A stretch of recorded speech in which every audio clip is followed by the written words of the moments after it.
news for the cinema industry. A group of criminals known only by their codename, the Multiplex Rebels, have swept the nation today, wreaking havoc and destruction by burning any independent chains that dare oppose the glorification and uprising of the cinema multiplex. Theatregoers are being urged to stay out of harm's way, particularly from the area of East Anglia, which has been unfortunately hit hardest over the course of the last few days. That was an emergency broadcast spoken just over a year ago by the chairman of Independent Together. The news of the arson attacks quickly became a national outbreak, causing fear amongst many of the independent cinema owners for not only their entire life's work, but their lives themselves. We're joining John McGregor, a cinema enthusiast and retired arsonist, to uncover the truths and opinions 1 year on from the devastation and secrets that had been buried deep beneath the rubble.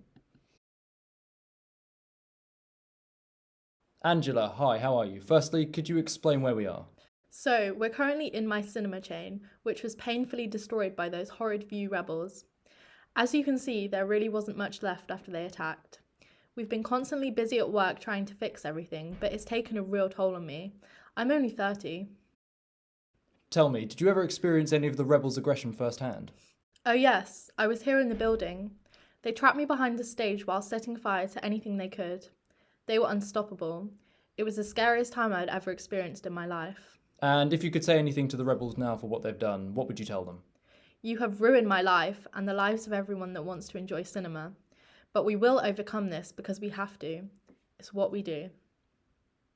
Unfortunately, 3 weeks after this footage was filmed, it was reported that a group of arsonists had once again attacked Angela's cinema in response to word getting out that the cinema was due to start reopening its doors. During the onslaught from a year ago, a key rivalry between the towns of Diss and Thetford caused some of the most destruction amongst the entire county of Norfolk. We were lucky enough to get an exclusive interview with one of the Diss rebel activists about their involvement and plans against Thetford. Our intentions were clear. We knew what we had to do, and we did it without remorse. They were undergoing some sort of refurbishment scheme. Their plan was to blend in as part of the multiplex initiative, but we saw right through them. So what did you do to them? I presume arson, but to what degree? Well, yes, arson, of course, but we went above and beyond. We completely obliterated the entire site of one of their most popular independents. I oversaw the interior destruction unit. Fantastic work by my boys.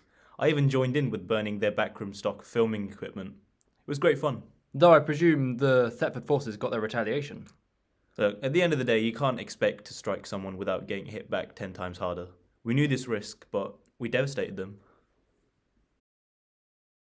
Durham was and still is one of the hardest affected areas from the effects of the arsonist outbreak. Their community suffered greatly from a lack of cinematic entertainment, so John went to go and find out just exactly how badly their local independent cinema was hit. Thank you for meeting with me. So why was it that the Exchange Independent Cinema was so brutally effective more than any others? We knew that the problems were going to arise fast. This cinema is only a stone's throw away from the local railway, so we were an easy target for arsonists. And they came in their hundreds. Fully packed carriages of arsonists heading straight to our cinema. It was one of the worst of its kind in the country. I'm sorry. When they attacked, what happened? Well, we began by trying to hold them off, but we were severely outnumbered. We evacuated as quickly as possible. They don't want me to tell you this information, but the multiplex giants worked together for the most part. It certainly wasn't one singular offender like many people may think. And what is it that you plan to do now, 1 year on? We're already beginning a comeback. We've hired as much security as possible, and the people of Durham can now begin to enjoy the cinema once more. So the rebels are still around, but the damage they caused might well be remembered for many lifetimes ahead. For now, though, hope still remains for the independent cinema industry. But in the event of if another mass arsonist movement arrives, it could easily spell the end for cinemas as we know them.